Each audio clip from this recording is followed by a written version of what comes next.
নমস্কার, আমি পঙ্কজ বিশ্বাস এবং আপনারা দেখছেন political daily. One nation one election, মানে সারা দেশে একবারে ভোট হয়ে যাবে 5 বছরের জন্য নিশ্চিন্ত। এটা কবে হবে আমরা জানি না। কবে হবে, আদৌ হবে, বিরোধীরা পাশ করতে দেবে, সরকার পাশ করাতে পারবে, সরকার কবে পাশ করাবে আমরা জানি না। কিন্তু এই 3 মাস আগে পশ্চিমবঙ্গে ভোট হয়েছিল, আবার একটা ভোট দরজায় কড়া নাড়ছে। সেটা হচ্ছে পুরসভা ভোট। কলকাতা পুরসভা এবং হাওড়া পুরসভা, যেগুলো পুরো নিগম, আসলে এখানে তো ভোট হবে। বিভিন্ন পুরসভাতেও ভোট করতে হবে, কারণ অচলাবস্থা তৈরি হয়েছে। ফলে সাধারণ মানুষের দুর্ভোগের কিন্তু অন্ত নেই। বিভিন্ন জায়গায় কাউন্সিলররা রিজাইন করে দিয়েছেন, পুরসভার পুরপ্রধানরা রিজাইন করে দিয়েছেন, পঞ্চায়েতের পুরো ব্যবস্থা ভেঙে পড়েছে, কোল্যাপস হয়ে গেছে। ফলে রাস্তাঘাট কে নির্মাণ করবে, দৈনন্দিন এই ড্রেন পরিষ্কার কিভাবে হবে, আদৌ কর্মীরা কাজ করছে কিনা, সেগুলো কেউ নজরদারি করছে কিনা, সেসব নিয়ে ব্যাপক সমস্যা তৈরি হয়েছে। বর্ষার মধ্যে সব জায়গায় জল জমা হয়ে গেছে, রাস্তাঘাটের অবস্থা খারাপ, একেবারে বিদিকিচ্ছিরি অবস্থা। বিজেপিকে মানুষ ভোট দিয়েছিল দুহাত তুলে, কিন্তু সেই দুহাত তুলে ভোট দেওয়ার পরেও দেখা যাচ্ছে সমস্যা কিন্তু বিদ্যমান। আসলে এটা হয় একটা ট্রানজিশন ফেজে, এটা কিন্তু হবে। দুর্নীতিবাজ তোলাবাজ তৃণমূলদের বিদায় হয়েছে, কিন্তু তোলাবাজির কতটা বিদায় হয়েছে সেটা নিয়ে প্রশ্ন উঠছে। আর এর মধ্যেই দেখা যাচ্ছে যে কলকাতা পুরসভা এবং হাওড়া পুরসভা, দুটো পুর নিগম, আসলে এদের কিন্তু ভোট হবে। এবং সেটা নিয়ে ইতিমধ্যেই আমি কাউন্সিলর হব, আমি টিকিট নেব, এটা নিয়ে কিন্তু দরবার শুরু হয়ে গেছে। বিজেপি কিন্তু ব্যাপক বেকায়দায় পড়তে পারে যদি না এই সমস্যার সমাধান হয়। এখন থেকেই নেতাদের পায়ে ধরা শুরু হয়ে গেছে। পরিষেবা কি হবে না হবে, কে পরিষেবা দেবে, কে ভালো মানুষ, এইগুলো নিয়ে চর্চা হচ্ছে না। আসলে আমরা এখন পরিষেবা নিয়ে কথা বলছি না, পুরোটাই আমরা ক্ষমতা নির্ভর হয়ে গেছি। এর মধ্যেই কলকাতা পুরসভা এবং হাওড়া পুরসভা, কলকাতার মধ্যে ডিলিমিটেশন আপনারা হয়েছে জানেন, শুভেন্দু অধিকারী সরকার ডিলিমিটেশন করেছে। তারপর কলকাতা পুরসভার কাউন্সিলরের সংখ্যা বেড়ে গেছে, ওয়ার্ডের সংখ্যা বেড়ে গেছে। ওয়ার্ডের সংখ্যা বেড়ে এখন হয়ে গেছে 209, আগে ছিল 144। এবং হাওড়া পুরসভার ওয়ার্ড সংখ্যা বেড়ে হয়ে গেছে 65। বিধানসভায় ইতিমধ্যেই সংশোধনী পাশ হয়ে গেছে এবং ভোটের জন্য বিজেপি একেবারে কোমর বেঁধে ময়দানে নেমে পড়েছে। এর জন্য বিজেপি একটা টিম করে ফেলেছে। অলরেডি তৃণমূল কংগ্রেসের মধ্যে গুঞ্জন যে আমরা এই ভোটে করবোটা কি। তৃণমূলের বিষয়টাতে পরে আসছি। নভেম্বরে আপনাদেরকে একদম পরিষ্কারভাবে বলে দিই, নভেম্বরে ভোট হতে চলেছে বন্ধু। দুর্গাপুজো মিটে যাবে, কালী পুজো মিটে যাবে, ভোটের বাদ্যি বেজে যাবে। মানে মোটামুটি ধরে নিন দুর্গাপুজো বা কালী পুজোর সময় থেকেই এই যে ভোটের লাফালাফি কিন্তু শুরু হয়ে যাবে। মাত্র 10-15 দিন বা 1 মাস মতো সময় দেওয়া হবে সব মিলিয়ে আর কি। সরকারের তরফ থেকে সেরকমই সিদ্ধান্ত নেওয়া হয়েছে বলে আমরা জানতে পারছি এবং খুব দ্রুত সরকার ভোটটা করিয়ে নিতে চাইছে। কন্ডিশন বিজেপির পক্ষে আছে কি, কন্ডিশন তৃণমূলের বিপক্ষে আছে কি, কতটা তৃণমূলের বিপক্ষে আছে, তৃণমূলের মধ্যে আবার কোন শিবির, তৃণমূল তো এখন বোঝা যাচ্ছেন, তৃণমূল একটা গোলক ধাঁধা হয়ে গেছে। এনসিপিআই যে দলের লোকেরা করছেন তাদের কি এখানে ভূমিকা হবে, ঋত তৃণমূলের কি ভূমিকা হবে, মমতা কালীঘাটের কি ভূমিকা হবে, লোকজন কার সাথে আছে। বিধায়ক ঋতব্রতর সাথে থাকলেও যে তৃণমূলের যে বেসিক যারা ক্যাডার আছেন তারা কি ঋতর সাথে আছেন, এটাও কিন্তু প্রশ্ন আছে। কারণ আমরা দেখেছি 21শে জুলাই ঋতব্রত কিন্তু একেবারে ফেল করেছিল। মমতা শিবিরে 21শে জুলাইয়ে তুলনামূলকভাবে দুটো জায়গার মধ্যে বেশি লোক হয়েছিল, মানুষ কিন্তু মমতার সঙ্গেই, তৃণমূলের যে মানুষগুলো আছেন তারা কিন্তু ওর সঙ্গে আছেন। এবার হাওড়াতে 50টা ছিল, আপনাদেরকে আগেই বলেছি ওয়ার্ড সংখ্যা, এবং বেড়ে হয়েছে 65। ডিসেম্বর 7-এর মধ্যে ভোটটা করিয়ে নিতে হবে। এবং এখনই যে কোমর বেঁধে বিজেপি ময়দানে নেমেছে, অলরেডি বৈঠক শুরু হয়ে গেছে, সুনীল বানসালরা বৈঠক নিয়েছেন, সমস্ত বিধায়কদের, মানে এই অঞ্চলের যারা বিধায়ক আছেন তাদের নিয়ে প্রস্তুতি শুরু হয়ে গেছে। কারা কারা বৈঠকে বসেছিলেন, বৈঠকে আমরা যতদূর জানতে পারছি সুনীল বানসাল, মঙ্গল পাণ্ডে, অমিত মালবী, অমিতাভ চক্রবর্তী, সতীশ ধন, শ্রমিক ভট্টাচার্য, ডক্টর শারদত্ত মুখোপাধ্যায় এবং রিতেশ তিওয়ারি, যারা যারা আরও বিধায়ক আছেন এই সমস্ত অঞ্চলের, তাদের সঙ্গে বৈঠক হয়েছে। এবং কলকাতা মিউনিসিপ্যাল কর্পোরেশনের জন্য ইনচার্জ করা হয়েছে, মানে এই গোটা ভোটের কাণ্ডারি, কলকাতা পুরসভার এই গোটা যে ভোটটা হবে তার কাণ্ডারি হবেন ডক্টর সুকান্ত মজুমদার। তাকে এই ভোটের জন্য, কলকাতা পুর নিগমের ভোটের জন্য ইনচার্জ করা হয়েছে। তিনি কেন্দ্রীয় শিক্ষা প্রতিমন্ত্রী, আপনারা জানেন। এবং ইনচার্জ কে হয়েছেন, অনিন্দ্য ব্যানার্জি, রাজু, চিনতে পারছেন, যিনি এবার মধ্যমগ্রামের ভোটে দাঁড়িয়েছিলেন, 200-র আশেপাশে ভোটে হেরেছেন আর কি, হারা উচিত ছিল না।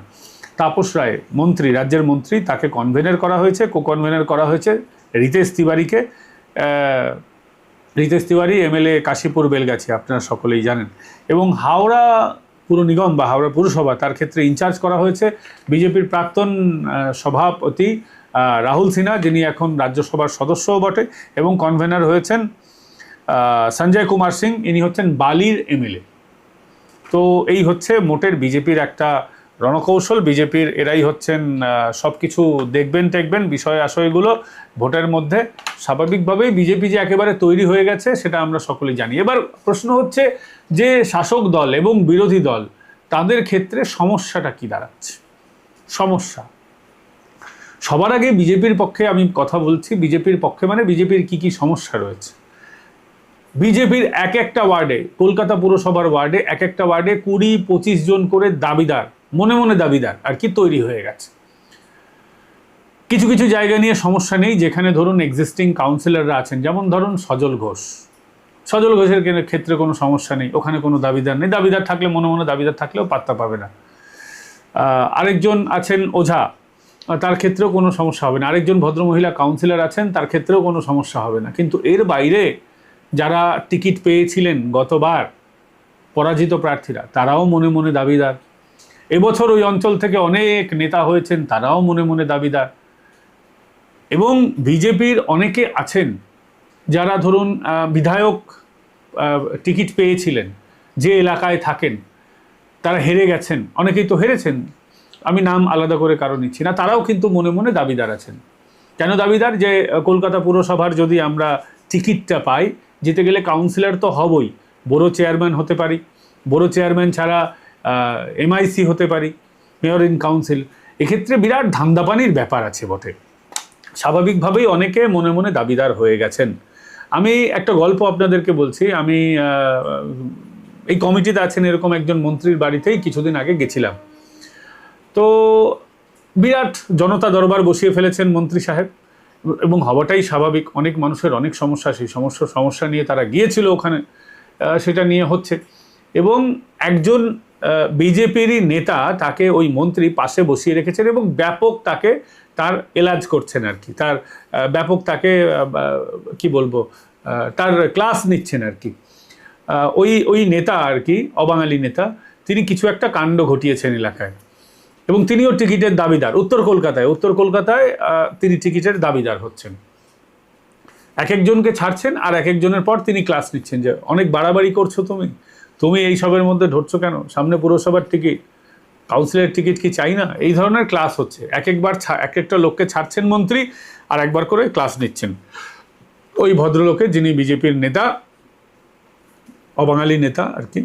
তো এই হচ্ছে ব্যাপার। অনেকেই এখন থেকেই মনে মনে দাবিদার হয়ে গেছেন। তো আমরা কলকাতা পুরসভা কেন, বিভিন্ন পুরসভা অঞ্চলে যদি দেখি, আমি যে ওয়ার্ডে বাস করি সেখানেও মোটামুটি 5-6 জন স্ট্রং ক্যান্ডিডেট আছে। আরও মনে মনে দাবিদার তো অনেকে থাকতে পারে। এটা কিন্তু কলকাতা পুরসভার মতন একটা বিরাট বড় ওয়ার্ডের ব্যাপার নয়।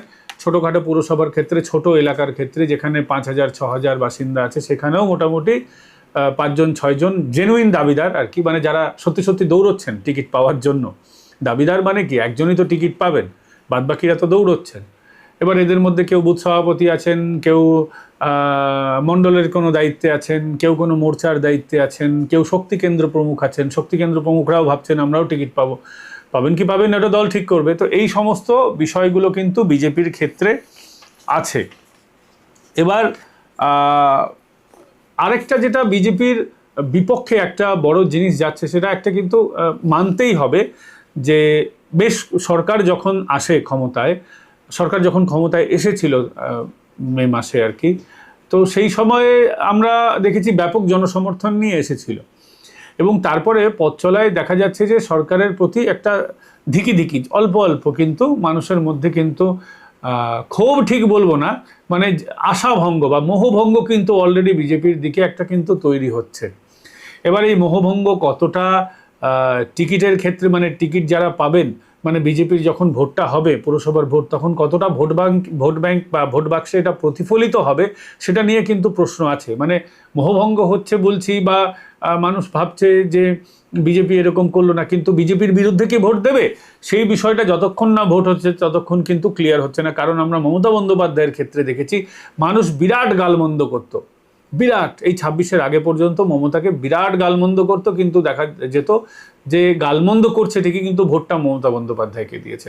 এবারও যে হিন্দুদের ক্ষেত্রে যে বিষয়টা দেখি, হিন্দুদের মোহভঙ্গ টোহভঙ্গ আমরা যা খুশি বলতে পারি, কিন্তু দিনের শেষে এটাও ভাবতে হবে যে এই সরকারটা আছে বলেই কিন্তু হিন্দুরা বেঁচে আছে, এই সরকারটা আছে বলেই কিন্তু এখনো মন্দিরে ঘন্টা বাজছে।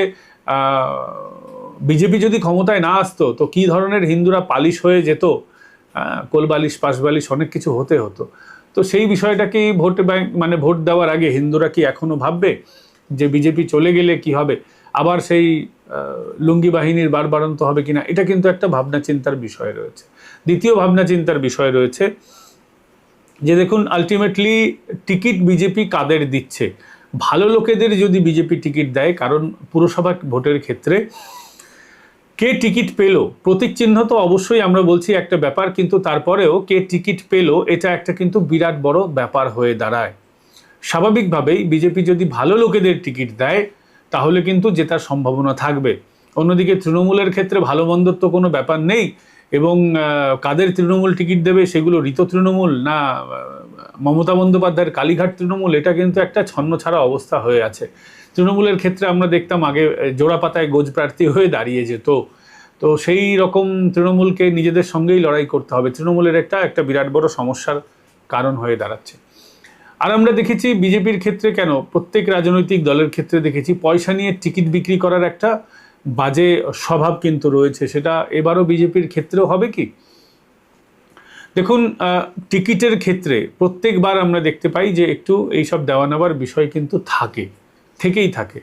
স্বাভাবিকভাবেই এইবারও যদি সেরকম দেওয়া নেওয়ার বিষয় হয় এবং যদি ব্যাপক ধাঁধলি হয়, যেটা আমরা মমতা বন্দ্যোপাধ্যায়ের আমলে দেখতাম যে অভিষেক একবার মমতার লবির টিকিট বেরিয়ে গেল, তারপরে দেখতাম অভিষেকের লবির টিকিট বেরোচ্ছে, এই নিয়ে বিরাট কেওড়া কীর্তন, যে টিকিট পেল না সে গোঁজ প্রার্থী হয়ে দাঁড়িয়ে গেল, এটা একটা কিন্তু বড় সমস্যার কারণ মমতা বন্দ্যোপাধ্যায়ের ক্ষেত্রে কিন্তু ছিল।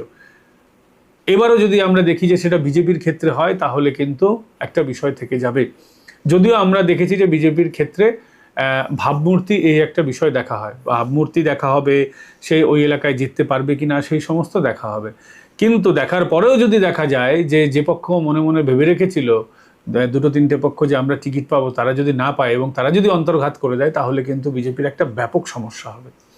এবং শাসক দলের এই সমস্যাটা কিন্তু থাকে, এবং শাসক দলের আরেকটা প্লাস পয়েন্ট থাকে যে কলকাতা পুলিশ দিয়ে তো ভোট হবে, কলকাতা এলাকায় বা হাওড়া পুলিশ দিয়ে, মানে আমি বলছি যে পশ্চিমবঙ্গ পুলিশ দিয়ে ভোট হবে।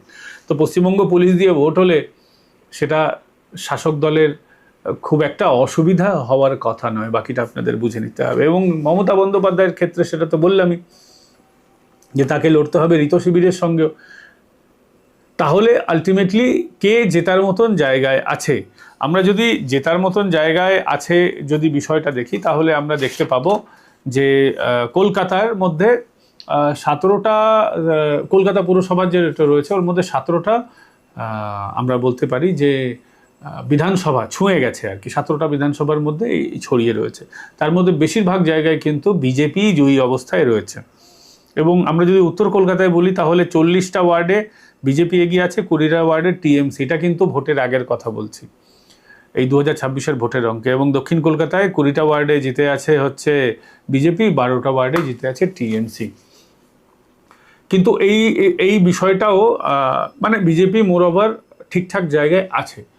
তো তারপরেও আবারও বলছি যে এটা তো 2026-এ ভোট হয়েছিল, তখন মমতা বন্দ্যোপাধ্যায় তো ক্ষমতায় ছিলেন, এখন মমতা বন্দ্যোপাধ্যায় ক্ষমতায় নেই, তৃণমূল ভেঙে ছত্রখান হয়ে গেছে, ফলে এই বিষয়টা আরও ডিটোরিয়েট করবে, মানে তৃণমূলের ভালো হওয়ার মতন জায়গায় খুব একটা নেই। তৃণমূলের কোথায় কোথায় তৃণমূল জিততে পারে, বন্দর এরিয়ায় জিততে পারে, রাজাবাজার এলাকায় জিততে পারে, মানে বেলেঘাটা বলছি আর কি, তো বিশেষ করে কসবা এলাকায় জিততে পারে, পার্ক সার্কাস এলাকায় কিছু এলাকায় জিততে পারে, মুসলিম এরিয়া বাদে তৃণমূলের যে জেতার সম্ভাবনা খুব বেশি যে উজ্জ্বল রয়েছে সেটা কিন্তু আমরা দেখতে পারছি না। অন্যদিকে মুসলিম এরিয়াগুলোতেও আমার এবারের ধারণা বা শুভেন্দু অধিকারী যেভাবে গোটা ছক সাজিয়েছেন তাতে মুসলিম এলাকাগুলোতেও বিজেপির কিন্তু এবার ভোট বাড়বে, আমি জিতে যাবে বলছি না, ভোট বাড়বে, কয়েকটা জায়গায় জিতে গেলেও মানে ওটা তো ম্যাজিক হবে, কিন্তু এই ম্যাজিক হওয়া সম্ভব রয়েছে।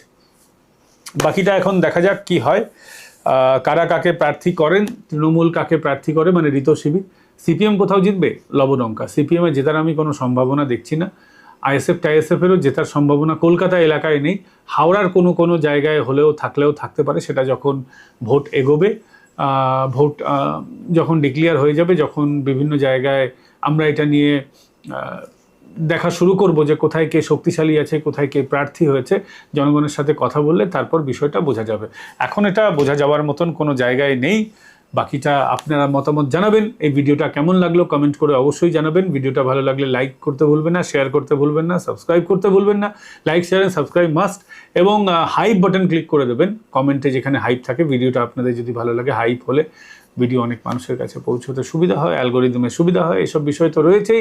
এবং জয়েন বাটন ক্লিক করে আমাদের মেম্বার হন। অনেকদিন ধরে আমাদের মেম্বারশিপ দেখছি যে আগ্রহ আপনাদের একটু কমেছে, এবং আমি কাউকে বলিও না বিশেষ করে যে আপনারা মেম্বার হন, একদম ভিডিও শেষে নিয়ম রক্ষার জন্য বলি। তো আপনারা মেম্বার হতেই পারেন অল্প ইয়েতে আর কি, অল্প অর্থের বিনিময়ে, মাত্র 59 টাকা থেকে মেম্বারশিপ আমাদের শুরু হচ্ছে। এতে আমাদের সুবিধা হয়, কারণ আমাদের তো ভোটের পর বলবো যে রেভিনিউ ছিল ওটা তো অনেক কমে এসেছে। আমি অন্যদের মতো বলবো না যে ইউটিউব থেকে আমার কিছু হয় না, ইউটিউবই আমাদের রোজগার, এটাই আমাদের ফুল টাইম কাজ।